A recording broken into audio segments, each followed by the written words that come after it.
Yes, people, welcome back. Welcome back. You don't know another show after JPL. Yeah, first leg is finished and dusted in the Jamaican Premier League playoff. Yeah, very interested. Very interested. Games yesterday at Savannah Park. I enjoyed. Yeah, I mean, could be better, but nevertheless, I enjoyed it to the max. Really and truly. But bless up to everyone that's on the stream. Yeah, all this past through. You don't know. Bless up to honor, respect utmost. But look, thanks, to all four sets of corner, yeah, Arnett, Portmore, Tivoli, and the team from Joseland, yeah. Big up to the fans them that turn out to watch their community and to watch their beloved club. And also big up to the few Mount Pleasant fans them that I saw in the stadium watching. I don't know what they're doing. Is it that they're scouting on Tivoli and Waterhouse game? Yeah. Big up to Mount Pleasant fans as they know they're waiting for the next couple of weeks before their team actually get on the pitch. I can tell you they probably just cannot wait. Yeah, I know they cannot wait to get to see their team on the pitch. That's the thing, since 2016, 2017, they kind of reshape the playoff system when you have that quarterfinal playoff, and it's just unfortunately when you finish in the top position and the second position, that's the luxury you get to get so many rests. But I don't think it's a really good thing. Yeah, I don't think it's a really good thing. It gets too much rest for Cavalier and Mount Pleasant. They're just sitting, watching on the TV, training, can't do anything until the two-legged quarterfinal game done and dusted. But it's only halfway in the tie in the quarterfinal, and wow, I have a few, I got a few surprise, from all four teams. To be honest, I've learned something new, and the same thing that reoccurring with the same teams, and been how they've been playing, how they've been managing game in the regular season. All four teams carry over the same type of negativity that they have been playing, throughout the regular season. But I'm going to get into that, So, say big man thing, the Waterhouse game, I was a little bit pissed with that first half. Yeah, I was a little bit pissed. It wasn't the best first half. Yeah, the second half was much, much more livelier, was much more really encountering end to end. It had a little bit more intensity in both teams. Yeah, even the Arnett game was a much better team, a much better game. It's refreshing to what you watch from that Tivoli Garden first half and to the second half. It's a beautiful game of football in the Jamaican Premier League, and I can't complain.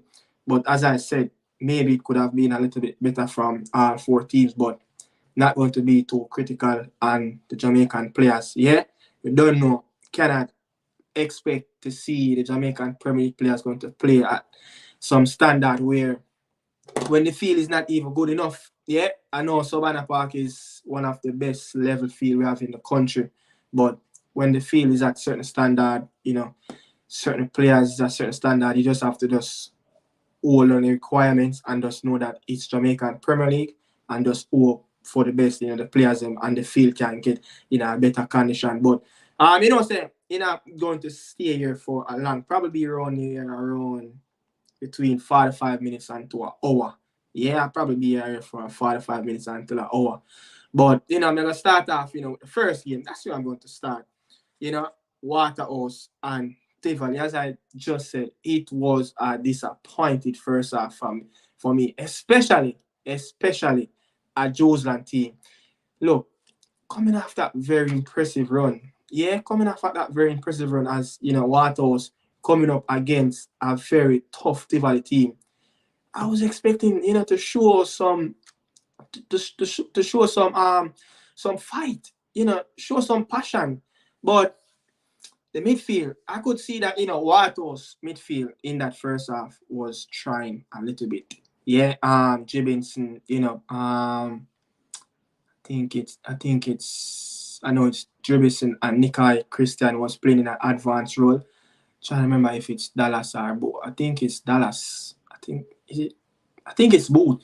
Been playing in that in the midfield three for Firehouse last night, and I see they work really hard, but they didn't create much. But one of the big thing when I saw the starting lineup for Waterhouse, the big name, the man that have double figure goals of the season so far, yeah, Andre Fletcher, he left on the bench because of fitness issue, and that I think kind of cramped how this Waterhouse team is very very involved what they've been doing for the last 6 games.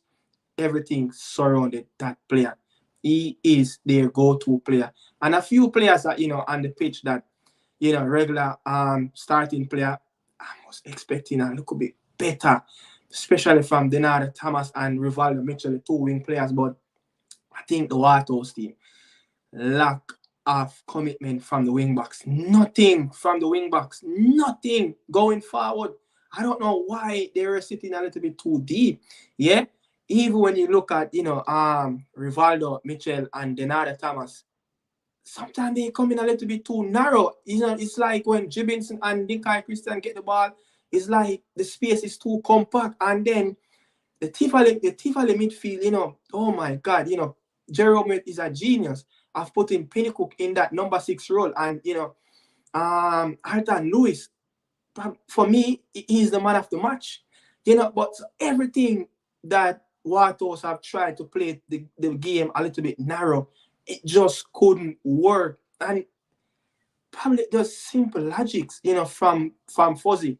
The best he get, out of Rivaldo Mitchell is whenever he's playing on that left-hand side and he's rubbing the touchline, give, a little bit of width. Understand, Denard Thomas sometimes might be that player that always coming in is a little bit, he's a winger, but he wants to be creating from the wing position. So he normally probably come in and link up play with the midfield three, but at least have at least one of your wingers creating the width outside where, it can create a lot of room for your players them to run in channels. So it was too compact. And I was like, when it going to change, for Waterhouse? And fortunately, for Tivoli, again, Tivoli, when it comes down to big games, Tivoli have struggled for more than 50% of the top 6 games that they played in the regular season in the first half. Look at, both games that they played against Mount Pleasant. Yeah, look at both games, especially the one at Jackson. They just seems like they were just sleeping. There's not enough energy in the midfield. Yeah, it's just probably a few players in that Tivoli team kind of look like they're trying to create something from nothing. Big up to the man, Justin Dunn was trying, to create something. Yeah, Alton Lewis, he was one of the most consistent player in that Garden team from the ball kickoff until the final whistle. Pinnacle is our next player. Yeah? Pinnacle in that midfield was the danger man, was trying to break up everything. He didn't let that Waterhouse midfield try to get on the ball and create much chances for Javi and Brian. Yeah, so you have to give Jerome a lot of credit for that. Yeah, you have to give him a lot of credit. And Tivoli, Tivoli team, look, Tivoli, I think the last 2 times, Tivoli have been in the quarterfinals. It was the last time on 2021, yeah, when they square off against, tell you, in 2000 and Tivoli in the playoff. In 2017, yeah, Tivoli have drawn 1-1. And that game that they played against Portmore in the quarterfinal, it's the same thing, it's like the same mentality. But I gave them a lot of credit, for what they did in the second half. But Waterhouse, even though they were playing inconsistent, throughout that first 45 minutes of the game, they managed to get a lucky penalty. Yeah? They managed to get a penalty and put themselves right on the board just before the first half finished. And I was like, whoa, Waterhouse have found themselves in a position where they never find themselves in that position. The game, to all the game penalty in that first half, the fair result would probably be 0-0 going to that. You go into the locker room and come out to this for the second half. But they found themselves ahead. And I was expecting to see a lot more from Firehouse team in that second half. But Firehouse came out and they came out and and dropped back. They dropped back. But is it there's multiple reasons why they have to, drop off a little bit deeper than how they were playing in that first half? Maybe you could say, Jeremy team came out with a lot more intensity. Howard Morris, and he even make a few substitutions, in down on the bottom part of the game. I think he bring on Nikolai Fuller, but Howard Morris, another player, he was excellent. Yeah, I love that player, Howard Morris. Yeah, I think he's number 11, I think. I love him. 1v1. He just go at defenders. I love him. But second half, Tivoli start to play the pressing game. Tivoli start to play the passing game. And you could see a lot more triangle farm type of play, how Tivoli wanted to play in that second half. And there's a lot more intensity. Them just never let Waterhouse team play the ball in that second half. Waterhouse have their moment. Yeah, Waterhouse have their moment. But I must say, what the hell Kemar Foster is doing in the goal? That set piece that Radico Wellington kicked, that should have never gone into the back up. The ball that even kick with a whole heap of pace for him to wait to see if the ball, look, where the ball really walking up. And the Tivoli man in front of the ball is a Waterhouse defender, and the Waterhouse defender left the ball to move, thinking keeper, keeper might get it. I don't know if he was thinking maybe this ball going to go outside, but as a defender, simple logic, you can't just leave the ball thinking that, it might go. You don't know who's running onto the back post. So so he probably could have cleared the ball, take a chance. Sometime in that position as a defender, you don't really want to go and try to clear the ball. You might take a look at deflection and an own goal. But Kemar Foster, come on, a keeper that, been around the national setup, a more experienced, one of the most experienced goalkeeper in the league, if not probably the most experienced goalkeeper in the league, should have done a lot more better. And I think that was a fault. That was his fault. I'm not going to probably, give the defender more blame. That was Kemar Foster's fault. Yeah, and you could see his face. The ball not even travel with a lot of speed. And from there, Waterhouse was unlucky. Tivoli got all the opportunities. If Justin Dunn came alive, as I said, the substitution them that Jerome made in the second half, excellent. That for sure that our coach is reading the ball game. Marcel Fuzzigill, again, you could probably say his depth of his bench probably is not that deep as the Tivoli team could bring out some player like Fuller to come into that attacking third and try to get, every time when you get the ball, he's going 1v1, with the Waterhouse left back. Yeah, and Howard Morris on the right, on that left-hand side was doing also the same thing. Justin Dunn was trying to get involved in the game. A lot of time he moved out from that central position, jumping in on the wing, just rotating up front and try to mix up things. And again, I saw even Marcel Fuzzigill, one of his seniority in the back, Keaton Simpson, he came off the bench. Yeah, he came off the bench. So I was like, this is a man that, Waterhouse have been struggling at the back all season long. And this is one of their most experienced player in the team, if not probably the most experienced player beside Nikai Christian in this Waterhouse team that been around, the JPL for over 10 years. Yeah, I was like, why Keaton Simpson wasn't on the pitch? But, probably, this Tivoli team, they have a lot of pace up front. They have a lot of pace up front. So I don't know if it was that, but Waterhouse, as I said in my preview, they're going to have to go and get some quality wing backs. Waterhouse, they need to be creating opportunities. Javier Brand, God bless how much chance he get. But then again, as a striker, you can't just sit there waiting for something to happen because nothing wasn't really going for Justin Dunn. But you could see that his movements, his pace. He's just trying to constantly running. Even when his team is on the ball, he's just trying to run in the space. And a lot of times you see that Waterhouse defenders kind of step back deeper and deeper just because there's a player that keep on moving. Javian Bryan is like, something like how Erling Haaland is playing at this moment. He's one of the easiest striker in European football to mark because he's not going to drop too deep. He's not going to drop in that wing position and try to create room, But can't really to blame, Javian Bryan for that. But he have done really well, stepped up to the plate and scored that remarkable penalty for Waterhouse just before the end of the first half. Yeah, but I think though between the two teams, especially Waterhouse, most of the game, probably about 3/4 of the game, first touch could have been a lot more better. And the pitch, oh my God. I don't know how much people know, but Jamaica just played, Jamaica Scorpion just played a 4 days test game on that pitch just days before playoffs. Yeah, days before playoff. And guess what? And Sabina again scheduled for this weekend. Cricket supposed to play on the pitch again. So me don't know what if that was the right decision to bring it at this time at Sabina Park. I really don't know, but cricket just played on the stadium before the quarterfinal play, just days before.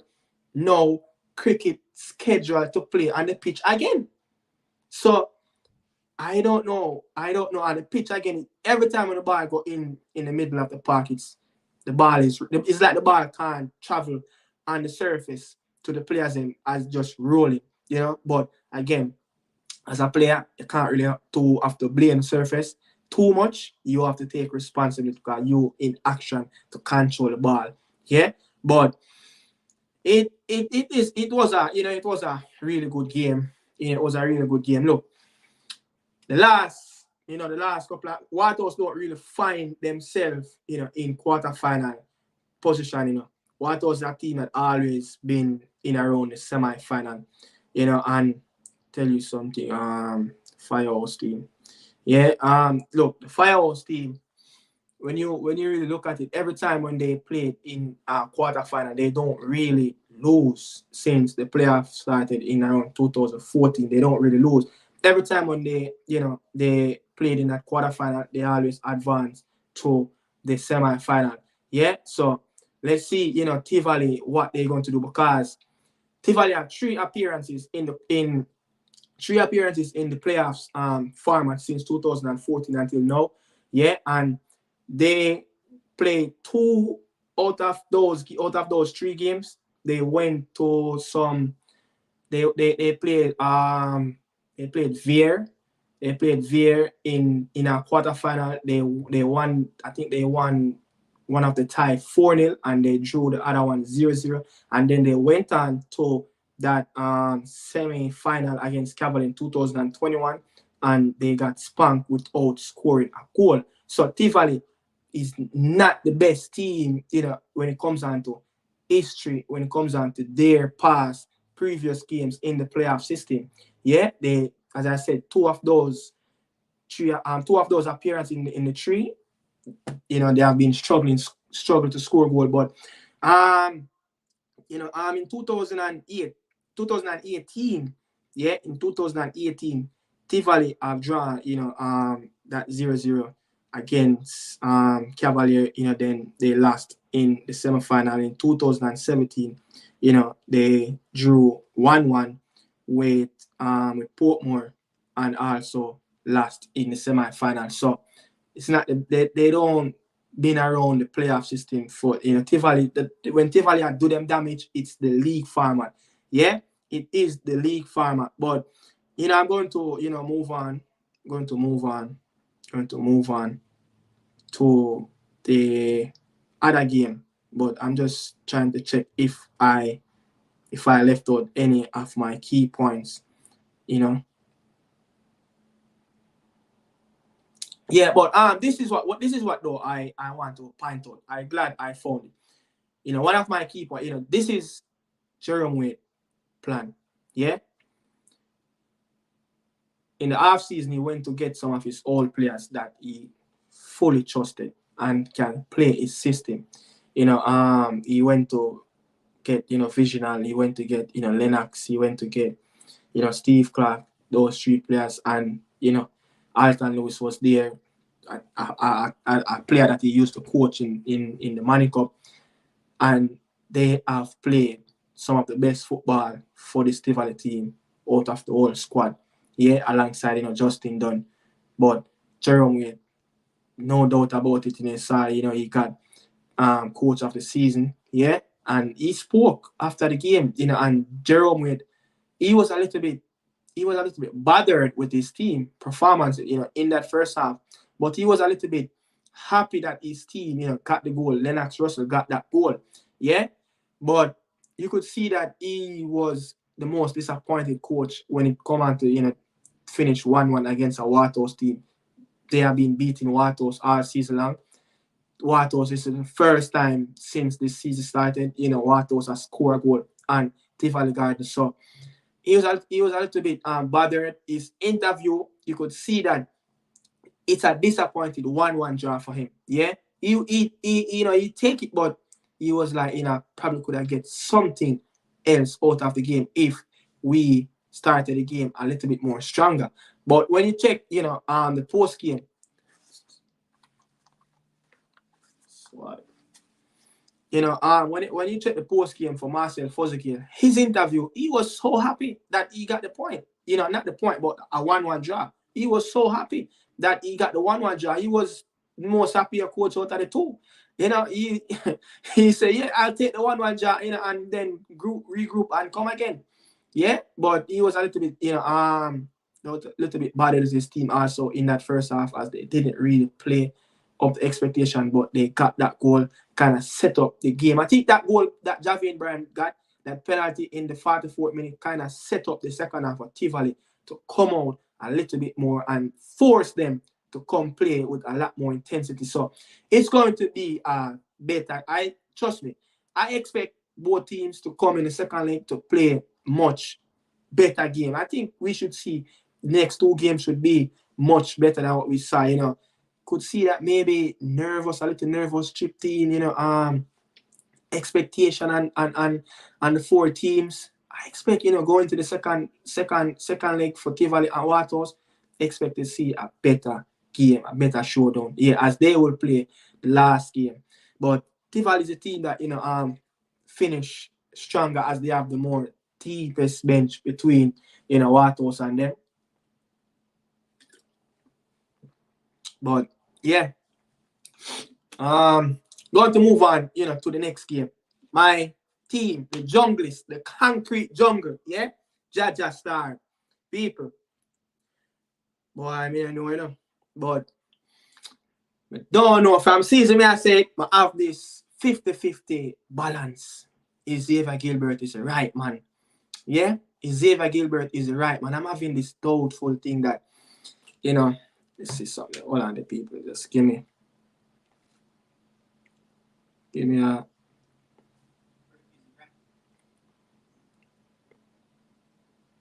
Yeah, I'm in there.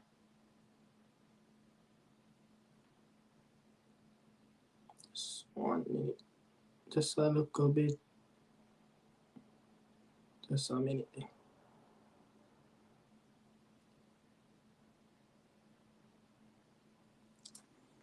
Yeah, so what may I say? I'm not sure if Xavier Gilbert, Xavier Gilbert is the right man, but may I back him, all season long to get the best result, try to get the best tune out of these, these players. But I don't know, man. Portmore team that, I understand, since the season, we're not getting the best result. We're not playing every time, the 2 times now play Portmore United at 13th apart, especially that one at 13th apart. That was horrible from the Junglers at 13th apart. And the second round against them, at the complex was a better game, but I see the team with the same indiscipline. Yeah, in terms of how they build up, in terms of position awareness on the pitch, in terms of how the players them running the channels. Um, I think Arnett God is a little bit top heavy in terms of not having enough quality wingers. Yeah, and the quality players that them have, they are not really playing in their natural position. And I think from all season, I think it's been crying out, something to change. Just change something, with Reed, Warner Brown, Dixon, Shea Smith, Kimani Arbon. But in the first half, still though, look, Portmore team was pressing the junglers. And Arnett Garden, that is a team that's always going to be up there, right in the face. Yeah. And I think Arnett Garden have started the game really well in terms of, having a little bit patient, because even though the Portmore team was pressing Arnett, I would soon say it was a full-blown press, like a semi-press, yeah? But Arnett was a little bit patient. Every time when they get the ball, they try to slow down the game, a little bit of momentum and their pace, and then try to pick up after that. But it just didn't click 100%. One thing, though, that kind of messed up that thing, yeah? Oh, Arnett God was really clicking in that first half. My defender slash CDM, Siobhan Willis. Yeah, he have made two brilliant diagonal pass from the right-hand side to the left-hand side over to Philander Wing and also Kiman Arbon. And from that, the game just changed. Every time when Willis get the ball, one long kick, like the man them in the midfield, bro. A lot of times, I see National, I see Marlon Martin, come for the ball. I think it was rushing the three midfielders, even though my three midfielders them in the game last night. The man them, me don't know what this one of Marlon Martin worst game. The man couldn't control that ball and settle the midfield. Jaim, Thomas, National, Jaja. The man have been out of touch, since 2024. Not the best of Jaim Thomas how he started out the season in the first phase. Yeah.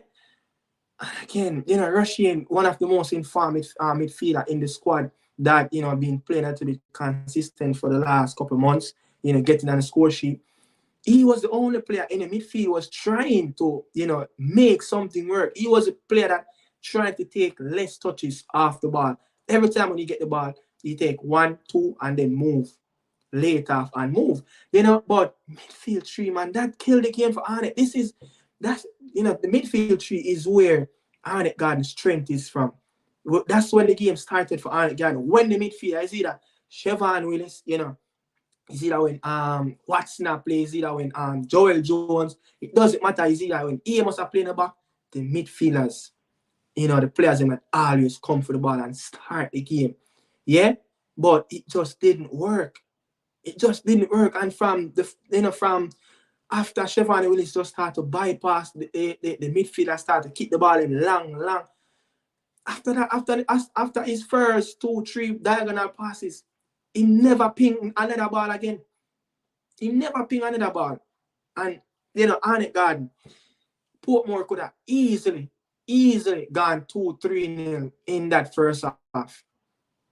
The man them, boy, Siobhan Willis will even slip. You know how Portmore not score at least 2 of them opportunity. Even Kaim Dixon got one where on that right-hand side, all he need is to just place the ball at the far post. And him beat the Portmore goalkeeper. But sometimes power and he go with outside his foot. Therefore just put your legs through the ball at the far post and lash it on the ground. One dunga. You understand? So I was like, the midfield was out of touch. Kim and Arbon, I didn't really get much from him, in the game. To be honest, I didn't really get much from him. I see him try to, get down that left-hand side to get, at that Portmore wing back.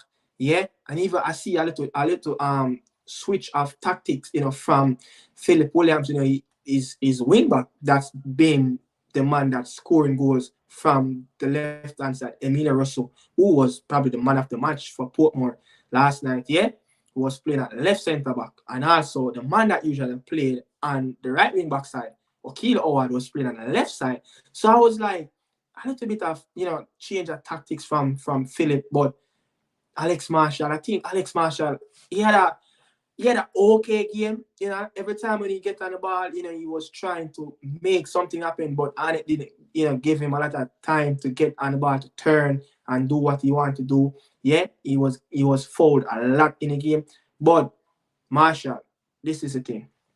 You're a player that's going to be targeted, because of your pedigree, of what you did in schoolboy football, of what you did, in when you're playing for Cavalier, just before COVID, he even scored against Arnett in one of the playoff games when I think when they beat Arnett Garden, 3-0 at aggregate. Yeah, he scored also, but you have to be a little bit more aggressive on the ball. You have to be the man that going to. It doesn't matter what the opponent try. You just know that Alex Marshall going to make things right. Yeah, he created a few opportunities for his team.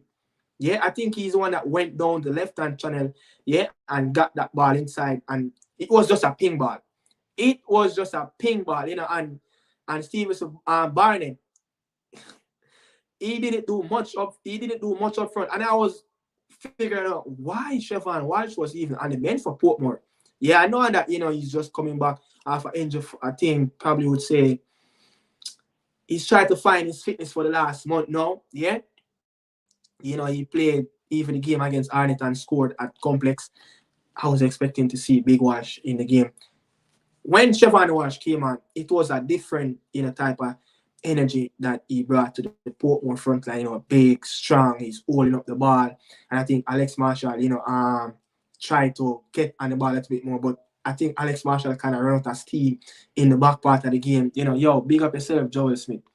You see, what you say? Walsh never fully fit. Yeah, man. I know say something go wrong, because I know that the player have been struggling with injury for the last couple of months.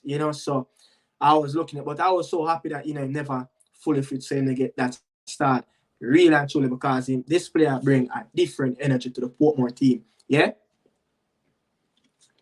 But Arnett Garden, look, Arnett Garden have some problem that the last time Arnett Garden got to the semi-final from the quarter-final is when they won it in 2016-17 season.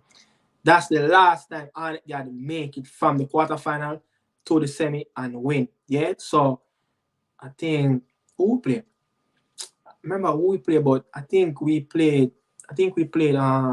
Portmore. No, it wasn't Portmore. I think we played Mount Pleasant, and beat them in that quarter-final. Let me see. But we went on to play Umberland, the team that won the regular season that campaign, and we advanced to the final by beating Umberland in that semi.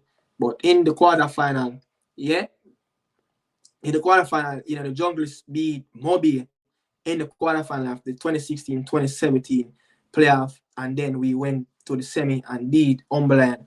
Yeah. 3-1 an aggregate, and then that final we beat Portmore in the final, in the National Stadium. But that was the last time the Junglers really get a clean sheet in a playoff game, when they played that semi-final that season, when they won it and beat Umberland 2-1, 2-1 in the first leg, and then beat them 1-0 in the second leg. Yeah? So Arnett have been struggling to keep clean sheet when it comes on to playoff. That's the only game since 2014 Arnett got to play. Yeah? The only game since 2014 the Junglers have recorded a clean sheet. Yeah? And Arnett Garden, look, Arnett Garden have this tendency where they always conceding goals first in the playoff. I don't know what is going on with the Junglers. But, the quarterfinal effect on the Junglers in 2007, we concede against Mobile. Yeah, even though we beat them and went on to the semi, we concede. Curlew, I remember that goal that Curlew scored. And the semi-final against Arborview, Trayvon Reed scored on the Junglers. I remember that penalty kick. Yeah, we concede in that game first. So I am just, and I think even in the final, I think against I think the final, the Junglers have conceded first. Tell her who scored. Malik Foster, see, and again we conceded first in the final, but we came back to beat them. So it's constantly repeating. If Arnett Garden finish first in the regular season since 2016-17, because a lot of people might not know this, the playoffs, started in 2013, 2014 season, I think, and then it continued for the next 3 years where the top 4 teams only play like a semi-final, I think. Then it changed it, and then 2016-17 they changed it and bring it into a top 2 automatically qualify for the semi, and then the third, fourth, and fifth and sixth player, that 2-legged game in the quarterfinal. So from them time, the Junglers, I just frustrated, man, with Arnett Garden. But look, again, it's go down to poor game management from Xavier Gilbert. Again, not managing his team properly. He have players on the bench, Warner Brown, Rasheed Kelson, Shea Smith on the bench. Players that can come on and create an impact. Boy, Jamon Shepherd come on, and boy, me I watch the game and I cry out for a midfield change. And the man did make the midfield change that I wanted. Took off the CDM, Marlon Martin, and brought on, Shepherd. Yeah? And Shepherd come on and have a disappointed game. The man come like him come create more disaster than the midfield. Me don't know if I the pitch in the center circle, me don't know what happened. The man them just couldn't get it going in the midfield. The man them just couldn't. And then Gilbert take too long to make a change that he's supposed to make, Warner Brown and Kelson. The man them come on around the last 10 minutes before, added time. That the players them, player like Kelson that can create. Take off. Don't be afraid to make bold substitution. Look, Jaime Thomas, one of the most skilled, is highest potential player in the team. Yeah, the most gifted player when it comes down to creating space in the midfield, creating opportunities. Yeah, but when you're not playing good, you have to do something. You just have to do something. This is why Jose Mourinho is one of the best. This is why Pep them is one of the best coaches in the world, because them not care who you is. If you're not having a good game, they're going to take you off the pitch. And Jaime was having a poor game yesterday. Jaime should have probably come out from it at the 60th minute. Early.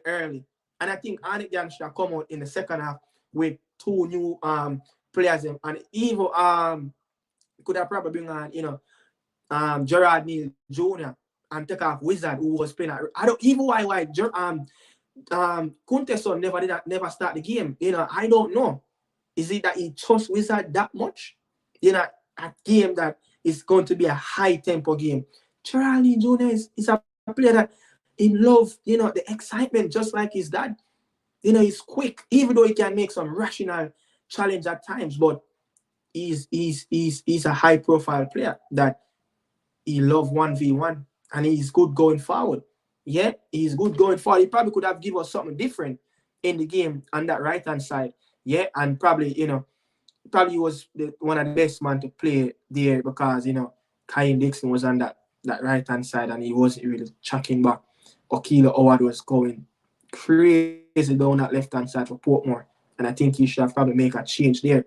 Yeah, and Alex Marshall kind of drift a little bit wide on that left hand side. So I was wondering, how long it was going to take for him to make that substitution, but Xavier Gilbert have to get things right. But this is the thing, when you have a man like, Fabian Reed, so when Fabian Reed left it, so when Fabian Reed, didn't, after, he left and went to, overseas to India, and the team was actually playing kind of a little bit balanced. Warner Brown was through the middle. Rasheed Kelson, was on the right hand side, and then you have Kimani was on that left-hand side where he scored some crazy goals. Yeah, the team was a little bit balanced, but Fabian Reid is the man. Yeah, he's going to come back, but that leave Warner Brown kind of scrap, and a lot of time he was out there playing on the right-hand side. Yeah, Rashid Kelson at one time was really playing. He was injured. He was also injured, so I think Gilbert have to find that balance. I don't know where him have to go. Is either him have to go probably make some bold. I think I've been saying this all season long since the start of the year. Yeah, why not? The 4-2-3-1 that he's playing. I really don't know, man. I really don't know, to be honest. Joel, I don't know. I was expecting to see if no, but you know what I heard? I heard that he got a contract. I heard that he got a contract overseas. That's what I heard with Cunningham. So I don't know. I heard that I have to go. I have to check on that. I have to go check on that. Yeah, with Cunningham. I have to go ask a few of the boys in the Arnett Garden camp what went wrong with Joel Cunningham. He was one of probably the best player throughout the season for Arnett Garden. Most consistent defender we have. But I heard that he got some contract overseas. That's what I heard about Cunningham. That was a big miss. So that's why I probably seen Siobhan Willis chopping that back line. Yeah. But I think it's true though, he got that contract. I heard it from good source. But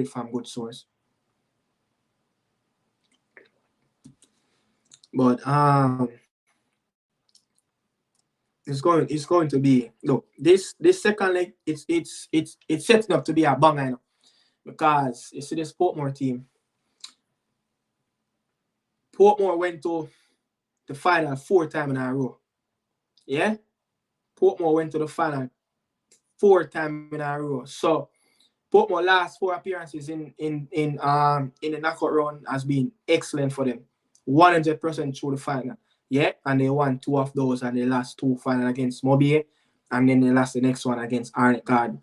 So Portmore is one of the teams that they just know to get the job done, even though these players are different types of players, than when that team was playing for Portmore, the Javan East, yeah, that team was Ricardo Morris. That team was excellent. I think Binns was actually playing for that team too. That Portmore team was magnificent. It was one of arguably the best team. Yeah, it's arguably the best team in around that time. And it only could probably take the 2 teams to stop them from not winning the 4 in a row. And it's Arnett Garden, with that team, with Jerome Wade, with only Bigger Thompson. And then that Mobile team was probably, it was just unfortunate that Mobile team came up when Portmore team was really, really running. And the Arnett Garden team was really running. That Mobile team with, Owen Gardner and Alan Atty, yeah, and Dino Williams. So it's easily that, Portmore could have easily win those 4 titles if it wasn't for a Mobile and an Arnett Garden team, because Arborview was struggling during that time. Yeah, Waterhouse was going through a transition period. So Jeremy Tuffy Anderson was declining really, really fast. Yeah, but I'm expecting to see a better game in the second leg. Yeah, but I just hope Gilbert can find a good balance of the team, really good balance. But Fabian Reid, I don't know what Arnett would I do without this player. Yeah, since he came back, I think around 11 goals. Yeah, first goal in the playoff. Yeah, scored for the Junglers. Team are struggling, You see, let me tell you. You see, because of the red and black, a lot of people have a lot of high hopes, but Arnett Garden, things not really to click. Because even when they made the substitutions and Shea Smith and Kelson, came on, especially Shea Smith, he was actually trying to do something. Yeah, I think he came on for Arbor. He was actually trying to do something on the ball. But I was saying something before I went off track. I was saying, maybe, the 4-2-3-1, maybe he could play Parker Blacks in that number 10 and play Warner Brown through the middle, or you play, Kyle Dixon through the middle, and, start a natural winger and play the width as Arnett Garden want to play, and play Gerald Neal Jr. to on the right side and fill on the wing. Yeah, fill on the wings have a really good game. Could have probably been a little bit better, but defensively he was solid. Trust me, he was solid. Yeah, not much went behind him. Could have given me something a lot more. And his set pieces were poor. The corner kicks were poor from Arnett Garden. But Portmore, you just can't come in a game and just expect to be pressing 90 minutes. At some point, you're going to have to just give way.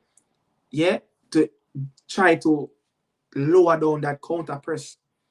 Yeah, it just wasn't what happened throughout the whole 90 minutes. And it got to have, take advantage of that. But when you really listen, Xavier Gilbert is not even that character like his post-game. Like, as a junglist, more if you see that do post-game interview, like, you're not happy, man. More I see that hungry face there. Too much smiling. Too much smiling, man. Yo, when they ramp with when they come out to red and black, Gilbert. You think out of Excel at this IR coach, U team, red and black take them things serious. And that me I tell you, because if Arnett Garden can't get past this Portmore team, me I come beat off it. Because from 2016 and 17, my team now win the league. Yeah? I struggle for see my team win double early 2000. And then it take a decade, almost a half for my team win the next Premier League. From 78, the man them who are the real true pioneer fans them, for the junglist.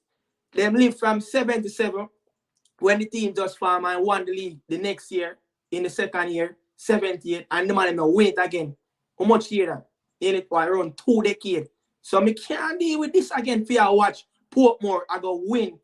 I hate that. Me tell you, if this Portmore team go through to the semi-final, it's hard for them stopping it. Because Chevron Walsh going to get fit, and he's one of the most deadliest striker in the league. And most people don't really see that. Because Portmore played through him. As much as Justin Dunn is an excellent player, as much as Perry is an excellent player for Waterhouse, Chevron Walsh have something that is just that he's that player for that system that Philip Williams want to play for Portmore. You see that little long ball? Yeah, and when Emilio, and he probably when one of their center half, I think even Aston, was missing last night. Yeah, and if Emilio probably wasn't even playing on that left-hand side, Emilio and Okilo was going down the flank, it probably would have been chaos for Arnett Garden. But just because Alex Marshall never have that vocal point up front where when he can play the look 1-2 pass, the ball never even really a stick pan Stevie Subani. Yeah, good player, but the ball never really stick pan him. Chevron Walsh came on with Alex Marshall tired. Yeah, so let's see, what's going to happen. But 50-50 ball last night play. Yeah, 50-50, but Portmore run out of gas. And Portmore have a deep bench, and it have, Kelson, Shepard, Shea Smith, Warner Brown can come out on the field, and Young McGregor. Portmore don't have much player on their bench to come on. Look, when you look at Portmore bench, McLeish, Henry, player that is a young player. And it should have at least get the better. But again, Arnett Garden even created a chance in the Joel Smith. Arnett Garden created opportunity. And even in that first game that Tivoli and Waterhouse played, look at that second half. Tivoli got so much opportunity where the striker them try to control the ball in the box and a play. Like some of the ball them will come across, we just logically thinking that as a striker, the man is never ready. The man is never position himself, bro. The man never position himself to get a first snap. The man is not position himself ball side to the goal. The man never position flat foot. So when the ball come, they never on him heel. This is why a man like Samuel Eto'o is one of the most clinical strikers in the box. Because every time when the ball come across, you always have a hit to one snap. A goalkeeper never ready for a first time shot. Never ready. Yeah. So but I respect I respect Portmore team. I respect Portmore team because Portmore team, one of the two pioneer team them in a playoff system, as I said. They really have the richest history. 7-time Premier League champion, 2-time CFU champion. Yeah. I think they won the Jackie Bell around 5 times. And they won the link up last season. Remember that they won the link up. Arnett Garden Arnett Garden. Remember before Fairbury scored a Fairbury get about 2 opportunities. Yeah, man. Even Shea Smith even get in that back line at one time and just never get the job done. But look, Arnett have a team, but a good game plays there. A good game. Philip William, he tactically set up his team. He wanted his team. He was spot on. He knew that Arnett Garden was going to try to play in the front foot, and he tried to disrupt that. Yeah, he was trying to disrupt the midfield. And I think their midfield was a lot more aggressive than the Arnett midfield. The captain, I don't remember his name. Let me find his name. I don't remember the captain name for Portmore last night. He was so aggressive in that midfield. See if I can jump on the starting lineup and remember their captain.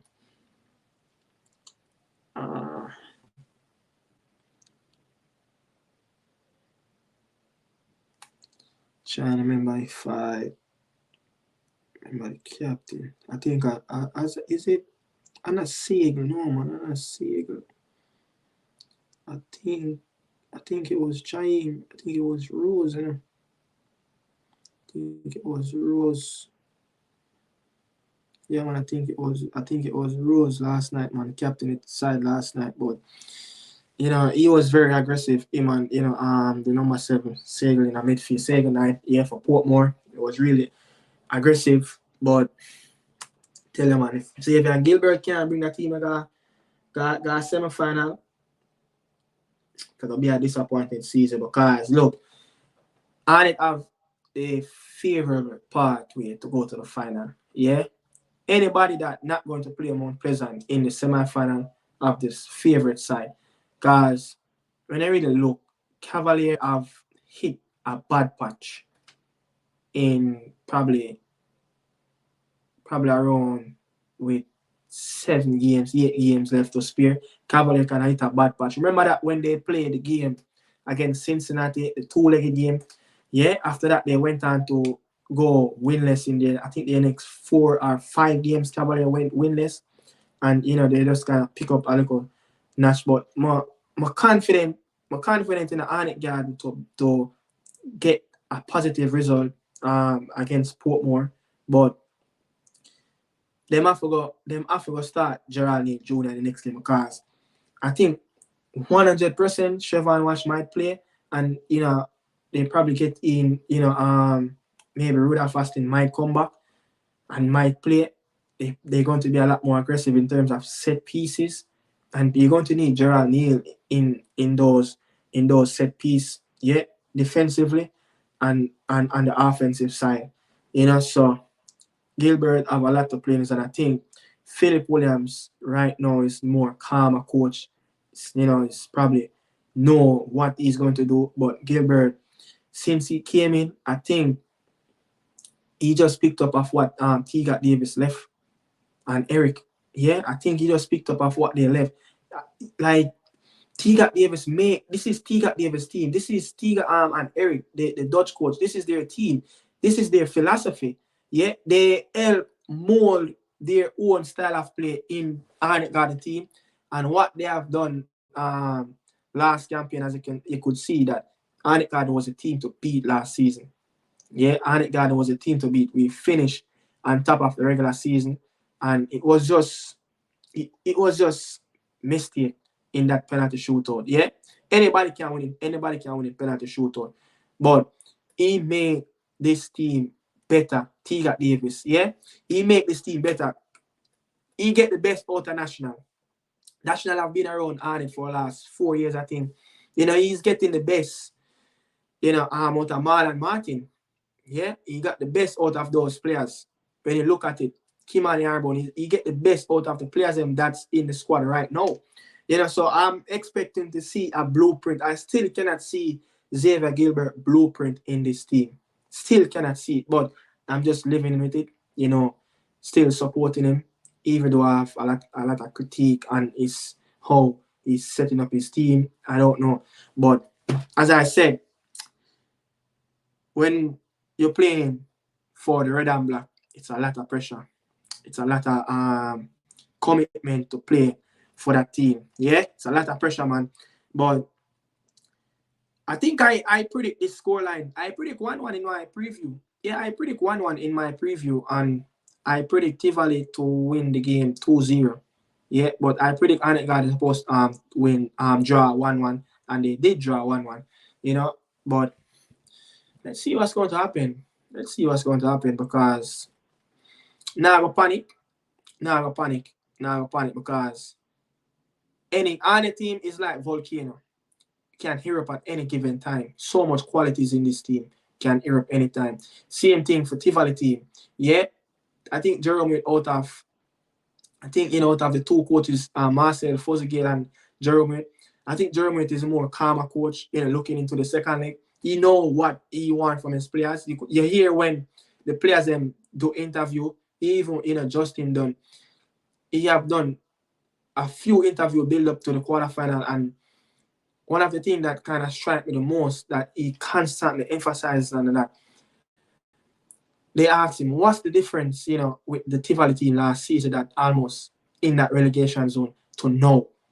And his answer is, your answer was the demand that Jerome want from him, his philosophy, the training, the commitment that he put in, and the trust. Yeah, the trust. Jerome is a good man management coach.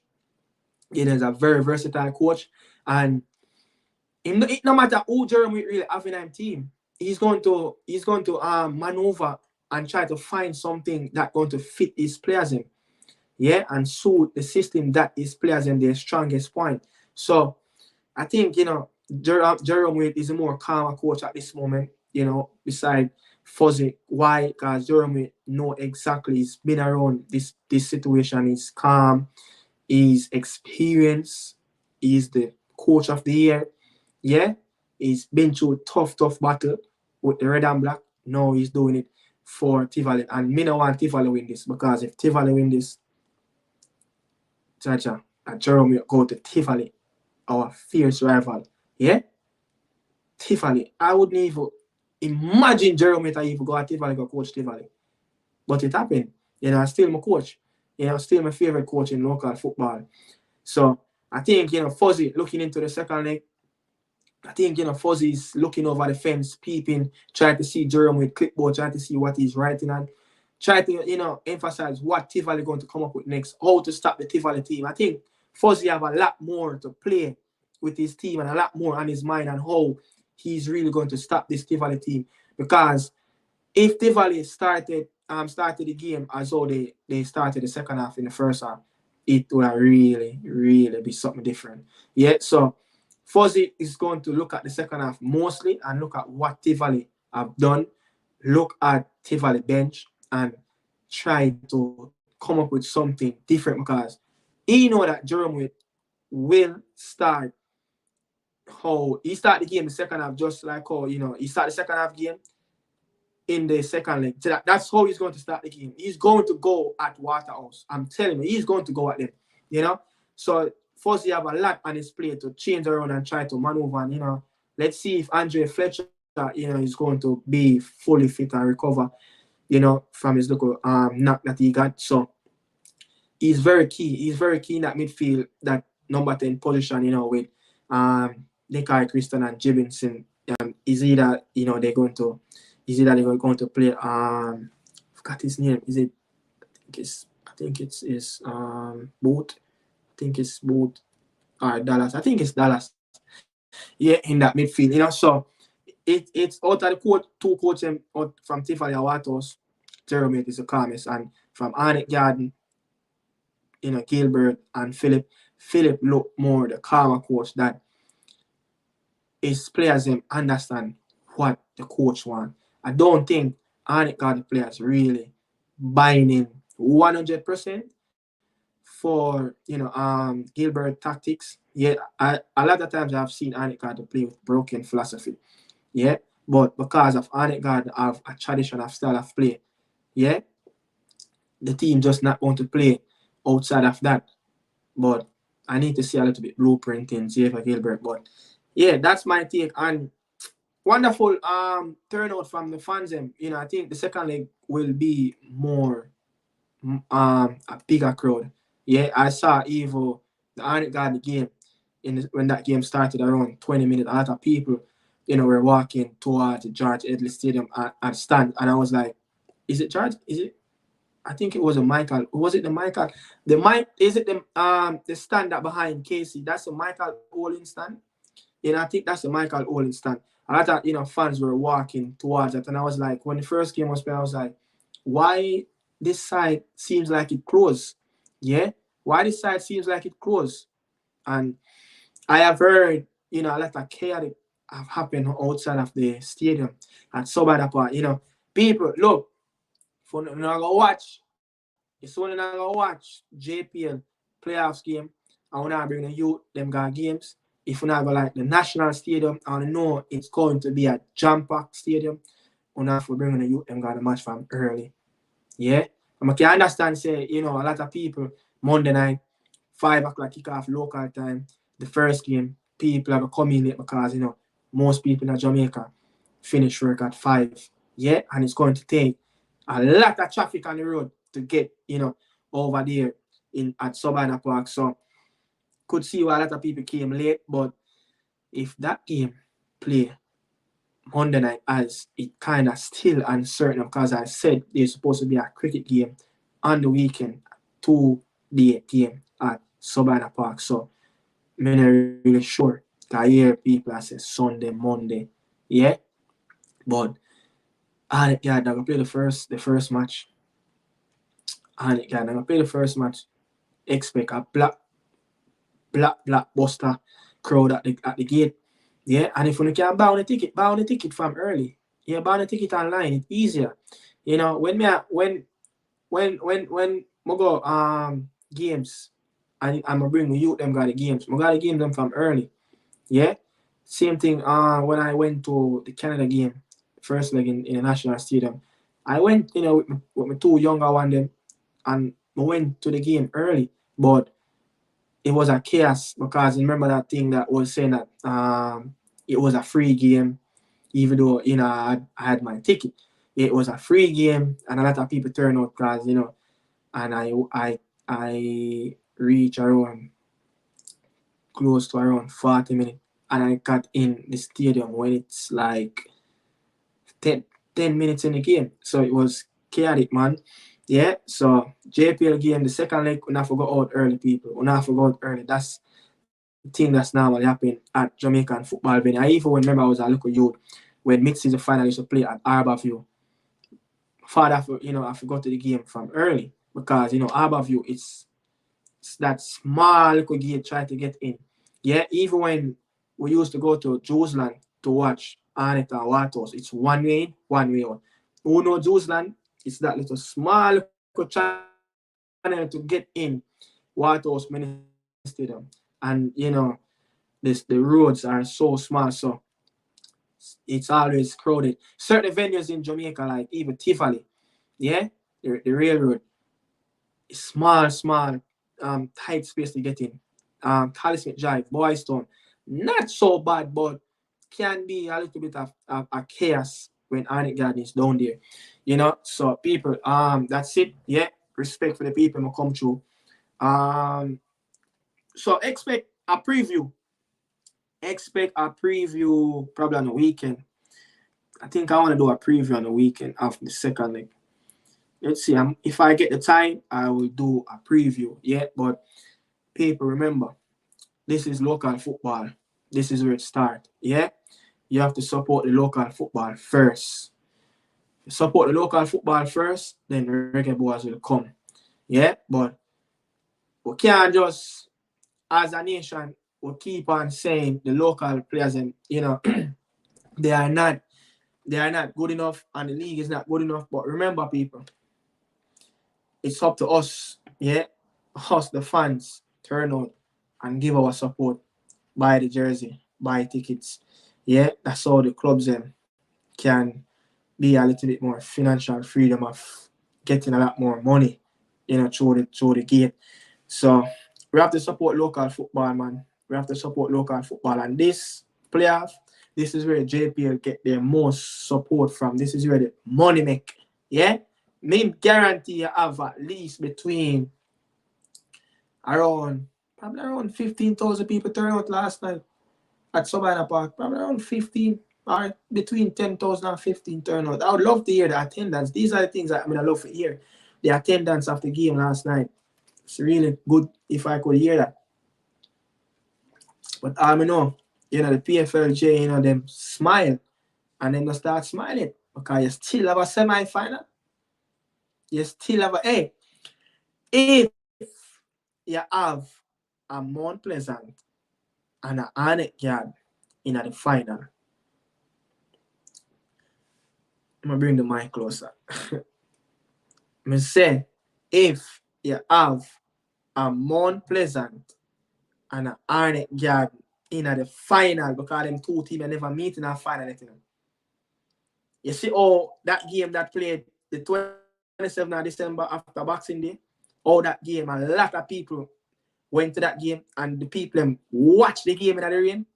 And you saw what happened at Jackson.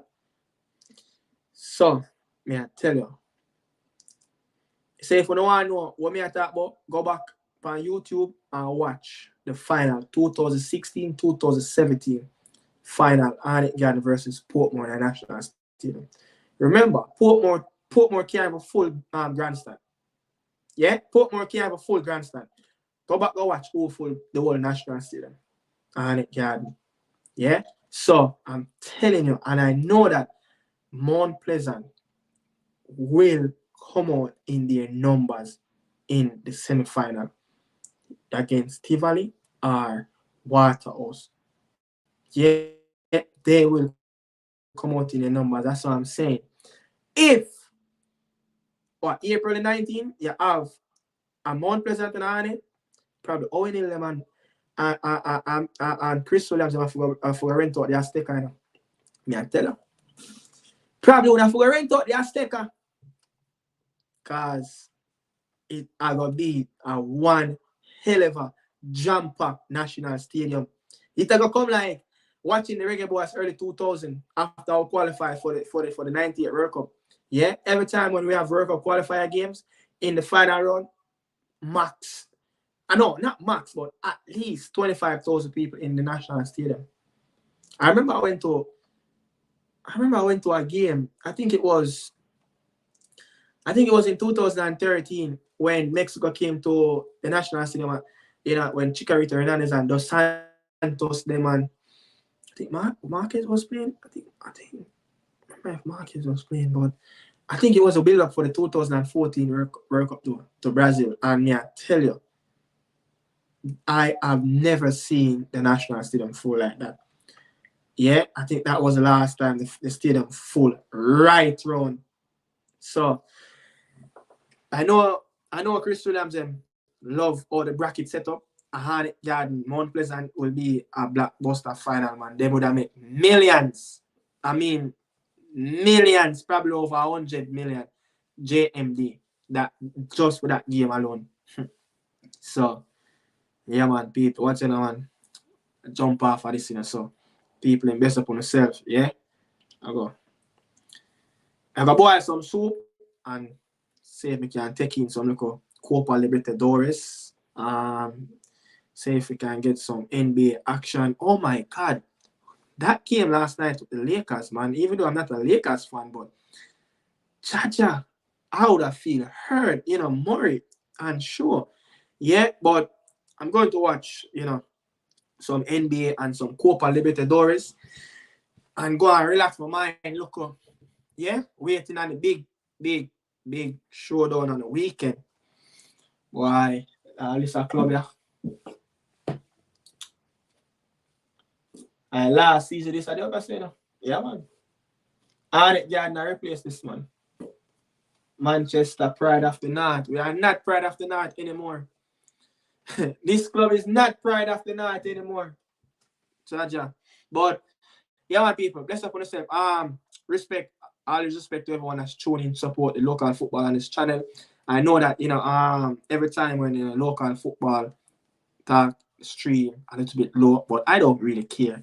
But I would love to have a little bit more of you guys, tuning. As I said, look, you have quite a few, people that but they call the medias where you get the credible reasoning with the JPL. Yeah, you get the most credible reason, and when you just start about game by game, we'll drop in, little notes there and there. Yeah, so this is a credible place to get your reasoning about Jamaican Premier League. We have been doing it all season long. I know I was missing, through the international break that happened in March because my sports max went down. Yeah, and I just can't get it up back. Luckily the game come on that free thing, and I used to pay every weekend to watch the Jamaican Premier League. But all of a sudden, I just cannot log in. But I think I found out the issue, and I'm going to fix it. But moving on, though, next season, after this season finish, I will be doing it again over and over and over. As this is the league I love. Yeah? How much years now? People, almost 3 decades now. No? Almost 3 decades. Almost 3 decades. Me I watch JPL. 24 years. Me I watch JPL. 24 years. 24 years. Yo, big up to my old man because without him, we wouldn't have so much experience of watching the Jamaican Premier League. Yeah, I've been watching this league since I was 5 years old. And I remember it from, luckily, when I just started to watch it, the Junglers won the season back to back. So it's more easier, to adapt to know that, yeah, this is a team that I want to support. I'm a fan of the back home down, to watch Arnett, but I have no other choice but to support Arnett Garden because this is a team that I've been watching right on the cycle. These are the games that I went to, so so yeah, I have a big up to my old man, real G, and for have bring me to the game and at a young age, even though I was going to the game, I think a bit younger, yeah, but I just can't start to remember on top of my head. I think I have a little bit of flashback of the game that Arnett Garden, the game that played at Klinkling Olympic. I think I have a little bit of flashback of that game where the goal that Anandelo scored that hit the cross. I have a little flashback of that game, but not much. I think, Black Pearl and Anandelo was on show at that time at Klinkling over in Olympic, but 2000 is where it started for me, where everything just started to just take a picture. Yeah, 24 years. But yeah, man, I have to give the old man a whole heap of credit for bringing me to the game. Them at a early stage. Yeah, so I have this experience. Yeah, so I can deliver a whole heap history to you guys. So I can have the most credible JPL show on YouTube where you get the most best analysis on Jamaican Premier League. People, bless up on yourself. Peace out.